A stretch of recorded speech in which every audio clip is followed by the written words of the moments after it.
Welcome to the session of Science and Technology. Friends, my name is Bharat Sattar, Faculty for Science and Technology and Environmental Studies. Friends, మనం రానున్న notifications, అది police jobs కావచ్చు, especially sub inspectors are కానిస్టబుల్స్, అదేవిధంగా AP తెలంగాణలో నిర్వహించేటువంటి group 1 కావచ్చు, group 2 కావచ్చు. So ఏ competitive exam తీసుకున్నా కూడా జనరల్గా సైన్స్ అండ్ టెక్నాలజీ అనేది ఒక పార్ట్ ఉంటుంది. ఎస్పెషల్లీ సబ్ ఇన్స్పెక్టర్స్కి ప్రిపేర్ అయ్యేటటువంటి అభ్యర్థులకి సైన్స్ అండ్ టెక్నాలజీ అనేది చాలా ముఖ్య రోల్ ప్లే చేస్తుందనే విషయం మనం గుర్తుంచుకోవాలి. ఎందుకంటే అవుట్ ఆఫ్ 200 క్వశ్చన్స్, జిఎస్లో మీరు 200 క్వశ్చన్స్లో ఈ సబ్ ఇన్స్పెక్టర్స్ ఎగ్జామ్స్ తీసుకున్నట్లయితే మనకి 50 క్వశ్చన్స్ అనేది డైరెక్ట్గా దీంతో రిలేట్ అయి ఉంటుంది ఖచ్చితంగా. సో అందులో మళ్ళీ మనము ఈ సైన్స్ అండ్ టెక్నాలజీని మనము పేరులోనే ఉంది సైన్స్ అండ్ టెక్నాలజీ పార్ట్ అని. సో ఇక్కడ మనం చూసినట్లయితే జనరల్గా ఈ సైన్స్ అండ్ టెక్నాలజీని వన్ థింగ్ వచ్చేసి ఇది స్టాటిక్ పార్ట్ అని చెప్పొచ్చు. అదర్ థింగ్ వచ్చేసి డైనమిక్ పార్ట్. అంటే సింపుల్గా మనము సైన్స్ అండ్ టెక్నాలజీ చదువుకునేటప్పుడు 2 అంశాలు గుర్తుంచుకోవాలి. ఒకటి, అందులో ఒక పార్ట్ వచ్చేసి జనరల్ సైన్స్గా మనం చూడొచ్చు. అంటే దాన్ని మనం చిన్నప్పుడు మనం 6th క్లాస్ నుంచి 12th up to 12th intermediate level వరకు నేర్చుకున్నటువంటి basic aspects, chemistry, biology and ఫిజిక్స్లో ఉన్నటువంటి ఈవెన్ ఎన్విరాన్మెంట్లో ఉన్నటువంటి బేసిక్ ఆస్పెక్ట్స్ అన్నీ మనము స్టాటిక్ పార్ట్ కిందకి చూడవచ్చు. ఎన్విరాన్మెంట్లో ఉన్నటువంటి ఫండమెంటల్ కాన్సెప్ట్స్. సో మనం ఈ స్టాటిక్ పార్ట్ కిందకి జనరల్గా ఏమేమి చూడొచ్చు? కెమిస్ట్రీ చూడొచ్చు, బయాలజీ చూడొచ్చు, ఫిజిక్స్ చూడొచ్చు, ఈవెన్ ఎన్విరాన్మెంటల్ సైన్స్ కూడా ఇందులో పార్ట్గానే మనం అబ్జర్వ్ చేయొచ్చు. What about dynamic part? So ఇది ప్యూర్లీ రిలేటెడ్ టు సైన్స్ అనుకుంటే స్టాటిక్ పార్ట్, డైనమిక్ పార్ట్ని మనం ప్యూర్లీ రిలేటెడ్ టు టెక్నాలజీ అని పిలవచ్చు. కోర్స్ ఈ డైనమిక్ పార్ట్ అనేది ఈ స్టాటిక్ పార్ట్ నుంచి ఇవాల్వ్ అయి ఉంటుందనే విషయం మనం గుర్తుంచుకోవాలి. ఎందుకంటే మనకి ఈ కెమిస్ట్రీ, బయాలజీ, ఫిజిక్స్ ఈ పార్ట్కి సంబంధించి బేసిక్ ఫండమెంటల్ ఆస్పెక్ట్స్ అనేది మనకు ఐడియా లేకుండా ఈ డైనమిక్ పార్ట్ గురించి మనం స్టడీ చేసినప్పటికీ మనకు అంతగా అర్థం కాదనే విషయం మనం గుర్తుంచుకోవాలి. సో దీంట్లో భాగంగా మనము జనరల్గా టెక్నాలజికల్ ఆస్పెక్ట్స్ ఫర్ ఎగ్జాంపుల్ మనం బయోటెక్నాలజీ చూడొచ్చు, నానో టెక్నాలజీ చూడొచ్చు, స్పేస్ టెక్నాలజీ చూడొచ్చు, ఇన్ఫర్మేషన్ కమ్యూనికేషన్ టెక్నాలజీ చూడొచ్చు, డిఫెన్స్ టెక్నాలజీ చూడొచ్చు. సో ఓవరాల్గా మనం చూసినట్లయితే ఈవెన్ న్యూక్లియర్ టెక్నాలజీ చూడొచ్చు. అంతేకాకుండా ఈ సైన్స్ అండ్ టెక్నాలజీకి సంబంధించినటువంటి కరెంట్ అప్డేట్స్, ఇవన్నీ మనం జనరల్గా డైనమిక్ పార్ట్ కిందకి మనం చెప్పవచ్చు. ఎందుకంటే ఇవన్నీ ప్యూర్లీ కరెంట్ అప్డేట్స్తో లింక్ అయి ఉంటాయి. అంతేకాకుండా ఎప్పటికప్పుడు సైన్స్లో వచ్చేటువంటి నూతన ఆవిష్కరణలపై ఆధారపడి ఉంటాయి. ఇవన్నీ బయోటెక్నాలజీ కానీ, స్పేస్ టెక్నాలజీ కానీ, ఇన్ఫర్మేషన్ కమ్యూనికేషన్ టెక్నాలజీ కానీ, డిఫెన్స్ టెక్నాలజీ కానీ, ఈవెన్ ఈ న్యూక్లియర్ టెక్నాలజీ కానీ, ఇవన్నీ ఎప్పటికప్పుడు కొత్తగా చేంజ్ అవుతూ ఉంటాయి. కొత్తగా మళ్ళీ మార్పు చెందుతూ ఉండేదానికి పాసిబిలిటీ ఉంది. కాబట్టి వీటిని మనం డైనమిక్ పార్ట్గా మనం చెప్పొచ్చు. ఇవన్నీ మనకు అర్థం కావాలంటే ఫస్ట్ ఆఫ్ ఆల్ ప్రతి ఒక్కరూ ఈ కెమిస్ట్రీ, బయాలజీ, ఫిజిక్స్ పార్ట్ మీద మంచి ఐడియా ఉండాలి. అంతేకాకుండా ఎస్పెషల్లీ సబ్ ఇన్స్పెక్టర్స్ లాంటి ఎగ్జామ్స్కి ప్రిపేర్ అయ్యే వాళ్ళు కేవలం ఈ పార్ట్ నుంచే మనం 40 మార్క్స్ అనేది ఎక్స్పెక్ట్ చేయొచ్చు. ఈ పార్ట్ నుంచి మనం ఒక 10 మార్క్స్ అనేది ఎక్స్పెక్ట్ చేయొచ్చు. అంటే దాదాపుగా 50 నుంచి 60 క్వశ్చన్స్ అనేది ఇంక్లూడింగ్ కరెంట్ అఫైర్స్ అన్నీ కలిపితే 50 నుంచి 60 క్వశ్చన్స్ అనేది డైరెక్ట్గా సైన్స్ అండ్ టెక్నాలజీకి రిలేటెడ్గా ఉంటుంది అనే విషయం మనం గుర్తుంచుకోవాలి. ఫ్రెండ్స్, ఖచ్చితంగా ఎవరైతే మీరు సబ్ ఇన్స్పెక్టర్స్ కానీ లేదా కానిస్టేబుల్స్ కానీ ఈవెన్ గ్రూప్ 1 ఎగ్జామినేషన్లో అయితే 30 మార్క్స్ అనేది ప్రిలిమ్స్లో 30 మార్క్స్కి సైన్స్ అండ్ టెక్నాలజీతో లింక్ అయి ఉంటుంది. ఆ 30 మార్క్స్లో ప్యూర్గా ఈ టెక్నాలజీ రిలేటెడ్ ఆస్పెక్ట్సే అడుగుతారా అంటే నో.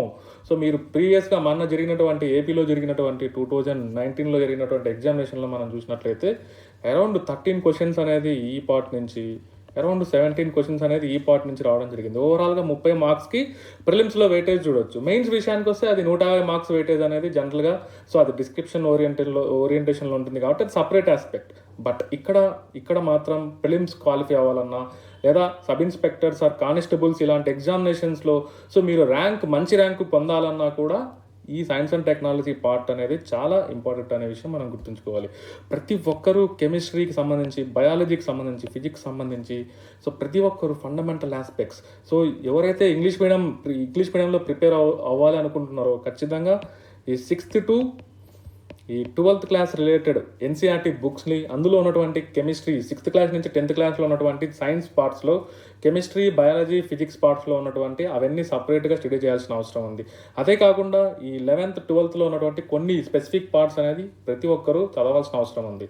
ఈ సబ్ ఇన్స్పెక్టర్స్ ప్రిపేర్ అయ్యే వాళ్ళైతే ఖచ్చితంగా 11th and 12th text books పైన కాన్సన్ట్రేషన్ చేయాల్సిన అవసరం ఉంది.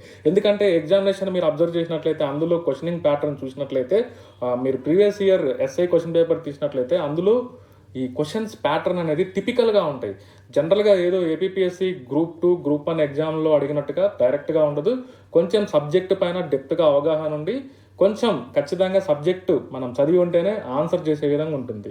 సో మీరు అప్కమింగ్ సెషన్స్లో ఈ ప్రీవియస్ క్వశ్చన్స్ని కూడా నేను మీకు ఎక్స్ప్లెయిన్ చేయడం జరుగుతుంది, సబ్ ఇన్స్పెక్టర్ సంబంధించి ఎస్పెషల్లీ.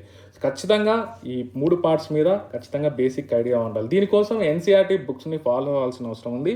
ఎవరైతే తెలుగు మీడియంలో ప్రిపేర్ అవుతుంటారో సో వాళ్ళు కూడా ఎన్సీఆర్టీ ప్రిపేర్ అవ్వచ్చు, బట్ చదవగలిగితే ప్రిపేర్ అవ్వచ్చు. లేదా సో మన స్కూల్ లెవెల్, మన స్టేట్ లెవెల్ బుక్స్ ఉన్నటువంటి సైన్స్ బుక్స్ని ప్రతి ఒక్కరూ 11th and 12th వరకు చదవాల్సిన అవసరం ఉంది ఖచ్చితంగా. అప్పుడే మీరు ఈ సబ్ ఇన్స్పెక్టర్ ఎగ్జామినేషన్లో 50కి అవుట్ ఆఫ్ 50 మార్క్స్కి మీరు అట్లీస్ట్ ఒక 35-40 అనేది స్కోర్ చేయగలుగుతారు, గుడ్ స్కోర్. లేదా అసలు వీటి మీద అవగాహన లేకుంటే మాత్రం మీకు 40కి 50కి కనీసం మీరు 15 క్వశ్చన్స్ కూడా ఆన్సర్ చేయలేరు. మీరు కావాలంటే ప్రీవియస్ ఇయర్ క్వశ్చన్స్ మీరు చూసుకోండి. సో ఈ విధంగా మనం చూసినట్లయితే ఖచ్చితంగా ఈ స్టాటిక్ పార్ట్ అనేది ప్రతి ఒక్కరూ ప్రిపేర్ అవ్వాల్సిన అవసరం ఉంది. సో ఇవి ప్రిపేర్ అయిన తర్వాత సో గ్రూప్ 1 లాంటి ఎగ్జామినేషన్లో వీటికి ఎక్కువ ఇంపార్టెన్స్ ఉంది. సో లాస్ట్ ఇయర్ ఎగ్జామినేషన్లో అయితే ఎక్కువ వీటి నుంచే అడగడం జరిగింది, టెక్నాలజీ రిలేటెడ్ పార్ట్. ఈ బేసిక్ సైన్స్ నుంచి అరౌండ్ ఒక 13 క్వశ్చన్స్ మాత్రమే అడగడం జరిగింది ప్రిలిమ్స్లో. బట్ మెయిన్స్కి కూడా ఎక్కువ ఈ టెక్నాలజీ రిలేటెడ్ ఆస్పెక్ట్సే ఉంటాయనే విషయం గుర్తుంచుకోవాలి. ఓవరాల్గా ఈ పార్ట్స్కి నాకు అర్థం కావాలంటే ఖచ్చితంగా వీటితో రిలేట్ అయి ఉంటుంది. బయాలజీలో మీరు సెల్ బయాలజీ చదువుకోకుండా బయోటెక్నాలజీ గురించి మనం చదవలేము. అందులో ఉన్నటువంటి జెనెటిక్ ఇంజనీరింగ్ కాన్సెప్ట్ అర్థం కాదు. ఫస్ట్ ఆఫ్ ఆల్ ఇవన్నీ అర్థం కావాలంటే మనకు సెల్ బయాలజీ గురించి మనకు అర్థం కావాలి. అదేవిధంగా కెమిస్ట్రీలో మీరు అటామిక్ స్ట్రక్చర్ గురించి ఐడియా లేకుండా, అటామిక్ స్ట్రక్చర్లో ఉన్నటువంటి ఐసోటోప్స్ గురించి మీకు తెలియకుండా, దాని నిర్మాణం గురించి తెలియకుండా న్యూక్లియర్ కెమిస్ట్రీ అనేది అర్థం కాదు. న్యూక్లియర్ కెమిస్ట్రీ అనేది అర్థం కాకుంటే న్యూక్లియర్ టెక్నాలజీ అనేది అర్థం కాదు. ఫిజిక్స్లో ఉన్నటువంటి బేసిక్ థింగ్స్ అనేది అర్థం కాకుండా మీకు స్పేస్ టెక్నాలజీ అనేది, నానో టెక్నాలజీ, ఇవన్నీ ఇంటర్ రిలేటెడ్ అనే విషయం మనం గుర్తుంచుకోవాలి. సో మీరు ఇక్కడ ఫర్ ఎగ్జాంపుల్ మీరు ఈ ప్రిపరేషన్ని ఎక్కడి నుంచి స్టార్ట్ చేయాలి అనేది మీరు ఒకసారి ఊహించుకున్నట్లయితే ఖచ్చితంగా మనం బేసిక్ సైన్స్ నుంచి ఎందుకు చదవాలి అని మనం అనుకున్నట్లయితే, ఒకసారి నేను ఇక్కడ చూపించిన మీరు ఒక స్మాల్ ఎగ్జాంపుల్గా ఒక ఉదాహరణ, ఒక పిరమిడ్ని నేను ఇక్కడ మెన్షన్ చేయడం జరిగింది. ఎందుకంటే ఈ పిరమిడ్ని చూసినట్లయితే మనకి అసలు లైఫ్ సపోర్టింగ్ అనేది ఎక్కడి నుంచి స్టార్ట్ అవుతుంది అనేది మనకి ఈజీగా అర్థమవుతుంది. సో ఈ కెమిస్ట్రీ, బయాలజీ తెలియకుండా ఎవ్వరూ ఎన్విరాన్మెంట్ గురించి స్టడీ చేయలేరు. ఎందుకంటే ఎన్విరాన్మెంట్ పొల్యూషన్ డైరెక్ట్గా, కొద్దిగా ఇండైరెక్ట్గా, డైరెక్ట్గా లేదా ఇండైరెక్ట్గా కెమిస్ట్రీ పార్ట్తో లింక్ అయి ఉంటుంది. మీరు వాటర్ పొల్యూషన్ చదివేటప్పుడు బయోలాజికల్ ఆక్సిజన్ డిమాండ్ గురించి, కెమికల్ ఆక్సిజన్ డిమాండ్ గురించి, డిజాల్వ్డ్ ఆక్సిజన్ డిమాండ్ గురించి, even environmental primary pollutants, secondary pollutants, so ఇలాంటి ఎన్విరాన్మెంట్లో ఉన్నటువంటి పొల్యూటెంట్స్ అవన్నీ మీకు అర్థం కావాలంటే ఫస్ట్ ఆఫ్ ఆల్ కెమిస్ట్రీలో ఉన్నటువంటి బేసిక్స్ అనేది ప్రతి ఒక్కరికి అర్థం కావాలి. ఈవెన్ ఎన్విరాన్మెంట్లో ఉన్నటువంటి ఈకోసిస్టమ్స్, ఇవన్నీ బయోడైవర్సిటీ, ఇవన్నీ మీకు అర్థం కావాలంటే బయాలజీలో ఉన్నటువంటి ఈ అనిమల్స్ మీద, ప్లాంట్స్ మీద ఒక బేసిక్ ఐడియా అనేది ప్రతి ఒక్కరికి ఉండాలి. సో అందుకోసమే చెప్తున్నా, ఎన్విరాన్మెంట్ చదవాలంటే ముందుగా ఈ కెమిస్ట్రీ, బయాలజీ పార్ట్ మీద గ్రిప్ తెచ్చుకునేదానికి ట్రై చేసినట్లయితే ఆ రెండుతో మిక్స్ అయినటువంటి పార్టే ఎన్విరాన్మెంట్ అనేది మనం గుర్తుంచుకోవాలి. సో అది ఎందుకు అలా ఉంటుందనే దానికి మనం ఒకసారి ఈ పిరమిడ్ అబ్జర్వ్ చేసి చూడండి. సో లైఫ్ అనేది మనం సింపుల్గా ఒక స్మాల్ ఆటమ్స్తో మొదలైందనుకుంటే, ఒక same type of atoms, for example oxygen అనే ఆటమ్ అనేది 2 కలిస్తే ఒక మాలిక్యూల్, ఆక్సిజన్ మాలిక్యూల్ ఫామ్ అవుతుంది. సో ఇలాంటి oxygen molecules, carbon dioxide molecules, hydrogen molecules, nitrogen molecule, ఇవన్నీ మనము కలిసినట్లయితే ఓవరాల్గా ఒక సెల్ ఆర్గనెల్ అంటే కణాంగం అనేది ఒకటి డెవలప్ అవుతుంది. ఫర్ ఎగ్జాంపుల్ మనం సెల్ అంటే కణం అనేది ఒకటి పరిశీలించినట్లయితే, కణంలో మనము రకరకాల కణాంగాలు ఉంటాయి. లైక్ ప్రోటీన్స్ని తయారు చేసేటువంటి రైబోజోమ్స్ కానీ, కణశక్తి భాండాగారాలైనటువంటి మైటోకాండ్రియా కానీ, ఇవన్నీ కణాంగాల కిందకి మనం అబ్జర్వ్ చేయొచ్చు. సో ఇవన్నీ తయారవ్వాలంటే ఖచ్చితంగా కార్బోహైడ్రేట్స్, ప్రోటీన్స్, ఫ్యాట్స్ ఇవన్నీ అవసరం. ఇలాంటి మాలిక్యూల్స్, ఇలాంటి కార్బోహైడ్రేట్స్, ప్రోటీన్స్ అవన్నీ తయారవ్వాలంటే గ్రౌండ్ లెవెల్ అయినటువంటి ఆటమ్స్ ద్వారానే కార్బన్, హైడ్రోజన్, ఆక్సిజన్, నైట్రోజన్ ఇవన్నీ మిక్స్ అయ్యి కెమికల్గా మిక్స్ అవుతేనే అలాంటి ఆర్గనెల్స్ అనేది తయారవుతాయి అనే విషయం మనం గుర్తుంచుకోవాలి. ఫైనల్గా ఈ ఆర్గనెల్స్ అన్నీ కలిసి ఒక కణం సెల్ అనేది ఫామ్ అవుతుంది. సెల్ అందుకే మనం కణాన్ని జీవి యొక్క క్రియాత్మక మరియు నిర్మాణాత్మక ప్రమాణంగా ఎందుకు పిలుస్తామంటే, సెల్ అనేది మొత్తం మన జీవికి అవసరమైనటువంటి అన్ని ఫంక్షన్స్ అన్ని సెల్లోనే జరుగుతాయనే విషయం మనం గుర్తుంచుకోవాలి. అంతేకాకుండా స్ట్రక్చరల్ అండ్ ఫంక్షనల్ కాంపోనెంట్ అంటున్నాం. సో ఏ ఆర్గాన్ తీసుకున్నా కూడా, జీవిలో ఉన్నటువంటి ఏ ఆర్గాన్ తీసుకున్నా కూడా కణంతో నిర్మితమై ఉంటుంది. ఆ కణంలోనే బేసికల్గా విధులు నిర్వహిస్తూ మనకు కావాల్సినటువంటి శరీరానికి అవసరమైనటువంటి పదార్థాలు ఆ కణాల ద్వారానే జనరేట్ అవుతూ ఉంటాయి. కాబట్టి దాన్ని మనం basic structural and functional living organism, basic unit of structural and functional part of living organism అని పిలవచ్చు. అందుకనే సెల్ అనేది అంత ఇంపార్టెంట్. సో ఇలాంటి సెల్స్ అన్ని సేమ్ టైప్ ఆఫ్ సెల్స్ అని ఒక గ్రూప్గా గ్యాదర్ అయినట్లయితే సేమ్ టైప్ ఆఫ్ సెల్స్, దాన్నే మనము టిష్యూ అని పిలుస్తాం. అంటే కణజాలము. టిష్యూ అంటే ఒక type of cell, specific function ఉన్నటువంటి సెల్స్. ఫర్ ఎగ్జాంపుల్ మీరు ప్యాంక్రియాస్ తీసుకోండి, ప్లీహంలో తీసుకోండి, అందులో బీటా సెల్స్ అని ఉంటాయి. అంటే ప్యాంక్రియాస్ అనేది ఒక ఆర్గాన్గా తీసుకున్నట్లయితే అందులో ఒక కణజాలం ఉంటుంది, బీటా సెల్స్తో కూడినటువంటి కణజాలం ఉంటుంది. సో అక్కడి నుంచి స్పెసిఫిక్గా ఇన్సులిన్ హార్మోన్ అనేది ప్రొడ్యూస్ అవ్వడం జరుగుతుంది. ఆ బీటా సెల్స్ అన్ని ఒక గ్రూప్గా ఉన్నట్లయితే దాన్ని మనం కణజాలంగా పిలవచ్చు. సో ఇలాంటి కణజాలాలు అంటే ప్యాంక్రియాస్లో బీటా సెల్స్ ఉండొచ్చు, ఆల్ఫా సెల్స్ ఉండొచ్చు. సో ఇలాంటి టైప్స్ ఆఫ్ సెల్స్ అన్ని డిఫరెంట్ టిష్యూస్ అని ఒక గ్రూప్గా ఫామ్ అవుతే దాన్నే ఆర్గాన్ అని పిలవాలి. అంటే అవయవము అని పిలవాలి. అంటే ప్యాంక్రియాస్ అనేది ఒక అవయవం, లివర్ అనేది ఒక అవయవం, బ్రెయిన్ అనేది ఒక అవయవం.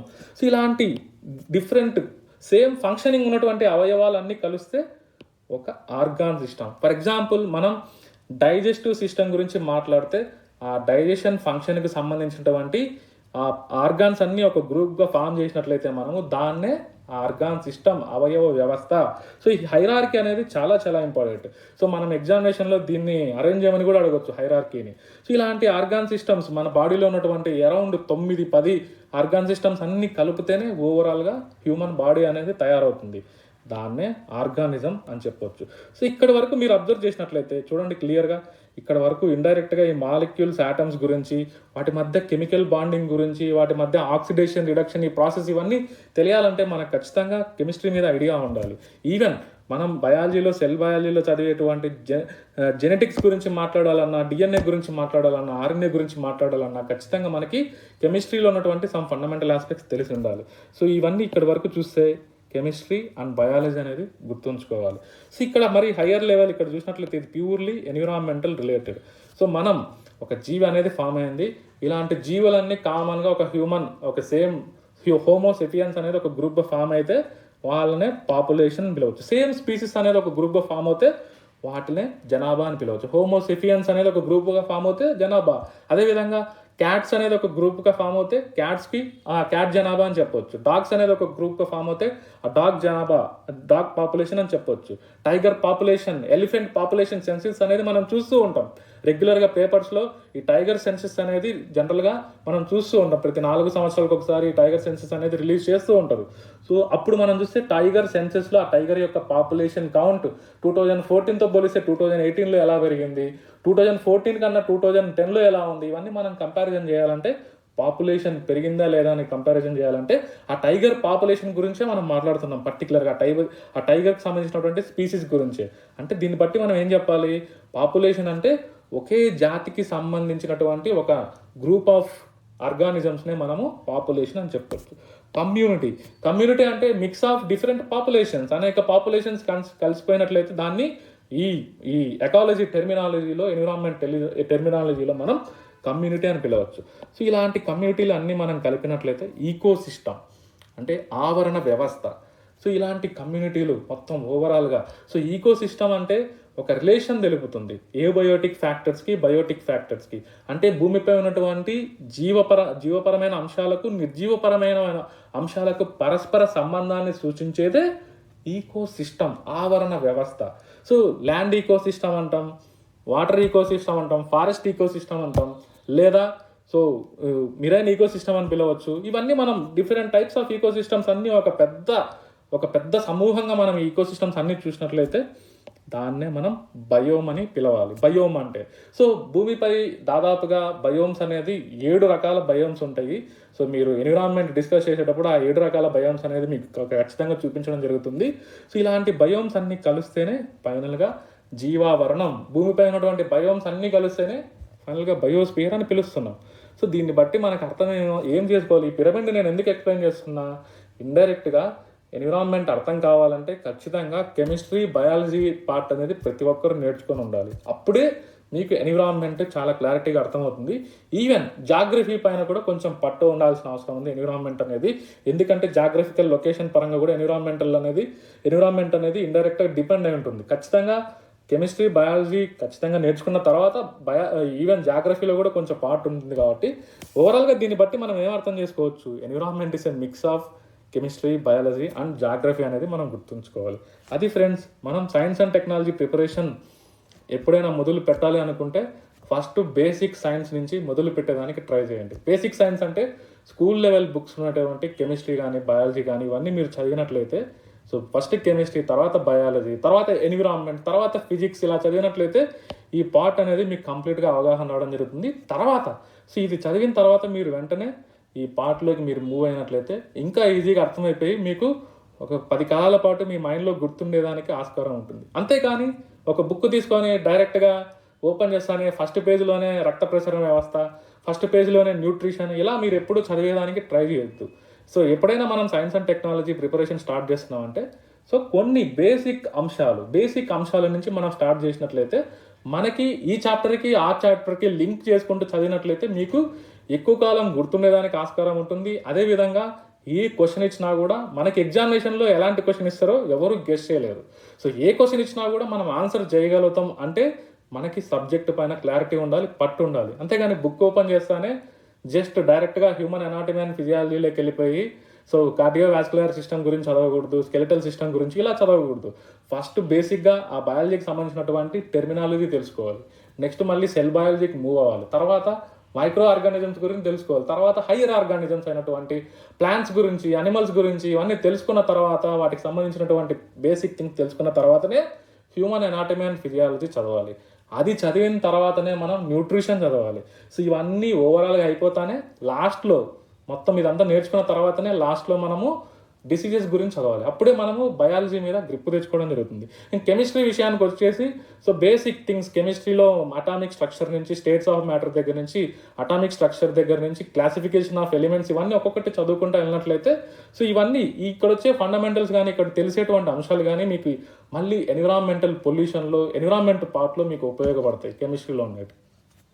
బయాలజీలో ఉన్నటువంటి అంశాలు సో మీరు ప్లాంట్స్ గురించి చదివేటప్పుడు, లేదా అనిమల్స్ గురించి చదివేటప్పుడు, మైక్రోబ్స్ గురించి చదివేటప్పుడు, ఈ బయోడైవర్సిటీ లెసన్ కానీ, ఎన్విరాన్మెంట్లో ఉన్నటువంటి ఈకోసిస్టమ్స్ గురించి చదివేటప్పుడు సో ఆ పార్ట్ అనేది ఈజీగా అర్థం అవ్వడం జరుగుతుంది.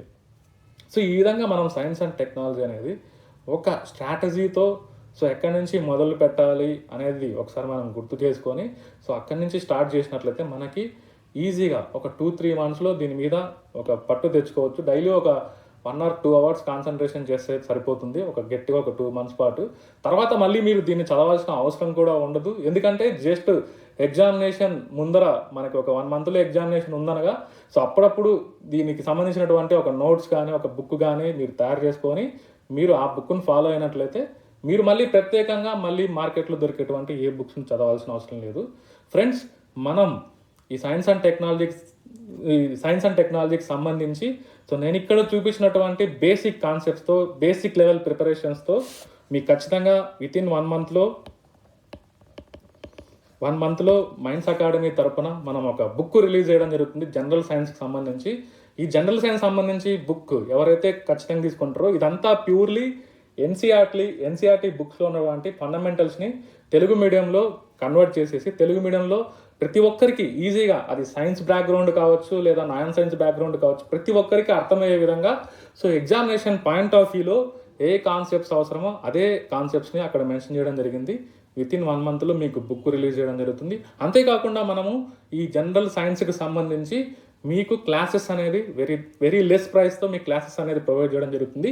ఈ క్లాసెస్ యొక్క ఇంటెన్షన్ ఏంటంటే ప్రధానంగా ఎవరైతే ఈ sub inspectors, constable, police exams prepare అవుతున్నారో, ఎందుకంటే వాళ్ళకి డిఫికల్టీ ఎక్కువగా ఉంటుంది కాబట్టి సైన్స్ అండ్ టెక్నాలజీ అనేది డిఫికల్టీగా ఉంటుంది కాబట్టి వాళ్ళని ఉద్దేశించి హయ్యర్ లెవెల్లో ఈ సైన్స్ అండ్ టెక్నాలజీ అనేది మీకు క్లాసెస్ అనేది ప్రొవైడ్ చేయడం జరుగుతుంది. అంతేకాకుండా కేవలం వాళ్ళకే కాకుండా ఈ క్లాసెస్ విన్నట్లయితే ఈవెన్ గ్రూప్ 2 వాళ్ళకి, గ్రూప్ 1 వాళ్ళకి ఖచ్చితంగా బెనిఫిషియల్గా ఉంటుంది. దీంతో పాటు ఎవరైతే క్లాసెస్ సబ్స్క్రైబ్ అవుతారో మీకు సాఫ్ట్ కాపీ అనేది ఈ ఈ ఈ ఈ బుక్కు సంబంధించి సాఫ్ట్ కాపీ అనేది మీకు ప్రొవైడ్ చేయడం జరుగుతుంది. సో మీరు హార్డ్ కాపీ కావాలంటే 1 మంత్లో మనకి మైండ్స్ అకాడమీ తరపున ఈ సైన్స్ అండ్ ఈ జనరల్ సైన్స్కి సంబంధించి బుక్ అనేది రిలీజ్ అవ్వడం జరుగుతుంది. సో నేను బేసికల్గా జనరల్ సైన్స్ పార్టే ఎందుకు రిలీజ్ చేస్తున్నాం అంటే, సో ఎందుకంటే ఈ పార్ట్ను చాలామంది నెగ్లెక్ట్ చేస్తారు కాబట్టి, ఈ పార్ట్ను నెగ్లెక్ట్ చేసి ఈ పార్ట్లోకి వెళ్తూ ఉంటారు కాబట్టి, మెయిన్గా పబ్లిక్ ఈ పార్ట్ అనేది బాగా నేర్చుకునే ఉద్దేశంతో స్కూల్ లెవెల్ బుక్స్ ఎన్సీఆర్టీలో ఉన్నటువంటి 6th క్లాస్ నుంచి 12th క్లాస్ వరకు ఉన్నటువంటి బేసిక్ కాన్సెప్ట్స్ అన్ని తీసుకొని దాన్ని ఒక బుక్ ఫార్మాట్లో కెమిస్ట్రీ, బయాలజీ, ఫిజిక్స్ అనేది 3 కలిపి ఒక బుక్ ఫార్మాట్లో రిలీజ్ చేయడం జరుగుతుంది 1 మంత్లో. అది మినిమల్ ప్రైస్లోనే ఉంటుంది. అంతేకాకుండా ఈ క్లాసెస్ అనేది సైన్స్ అండ్ టెక్నాలజీ క్లాసెస్ అనేది కెమిస్ట్రీ, బయాలజీ, ఫిజిక్స్ పార్ట్తో కూడుకున్నటువంటి క్లాసెస్ అనేది కూడా మీకు ప్రొవైడ్ చేయడం జరుగుతుంది. అది ఫ్రెండ్స్, ఈ విధమైన మీరు ప్రిపరేషన్ అనేది ఖచ్చితంగా మీరు చేసినట్లయితే సైన్స్ అండ్ టెక్నాలజీలో ఒక్క క్వశ్చన్ కూడా పక్కకి వెళ్ళేదానికి పాసిబిలిటీ ఉండకుండా మ్యాక్సిమం స్కోర్ చేయొచ్చు. సో క్వాలిఫైయింగ్ ఎగ్జామ్లో ఉపయోగపడుతుంది. అదేవిధంగా మనకు ఖచ్చితంగా స్కోర్ వస్తేనే మనకు జాబ్ వస్తుంది అన్నా కూడా ఆ యాంగిల్లో కూడా ఇందులో స్కోర్ చేయాల్సిన అవసరం ఉంది. కాబట్టి ప్రతి 0.25 మార్క్ కూడా ఇంపార్టెంట్. కాబట్టి ఈ పార్ట్ అనేది ఎవరు నెగ్లెక్ట్ చేయొద్దు. క్వాలిఫైయింగ్ ఎగ్జామ్కి ఇంపార్టెంట్. అదేవిధంగా ఖచ్చితంగా ఈ ఎగ్జామ్ రాస్తే మనకి ఇంకా నెక్స్ట్ జాబ్ వస్తుంది అన్నప్పుడు కూడా ఈ పార్ట్ అనేది చాలా చాలా ఇంపార్టెంట్. సో క్లాసెస్ అనేది ప్రతి ఒక్కరూ సద్వినియోగం చేసుకుంటారని ఆశిస్తూ, అదేవిధంగా ఈ హార్డ్ కాపీ అనేది ఎవరైతే మీ హార్డ్ కాపీ కావాలనుకుంటున్నారో మైండ్స్ అకాడమీ మేనేజ్మెంట్ని మీరు కన్సల్ట్ అయినట్లయితే వారికి ప్రొవైడ్ చేయడం జరుగుతుంది. That's all friends, that's all for this session. Next session నుంచి మనము ఈ కెమిస్ట్రీకి సంబంధించి, ఫిజిక్స్ సంబంధించి, బయాలజీకి సంబంధించి బేసిక్ థింగ్స్ అనేది ఎన్సీఆర్టీ బుక్స్ నుంచి, స్కూల్ లెవెల్ బుక్స్ నుంచి, ఇంకా స్టేట్ లెవెల్ బుక్స్ నుంచి తీసుకొని మీకు ఖచ్చితంగా ఆ కాన్సెప్ట్స్ అనేది మీకు ప్రొవైడ్ చేయడం జరుగుతుంది. That's all for this session.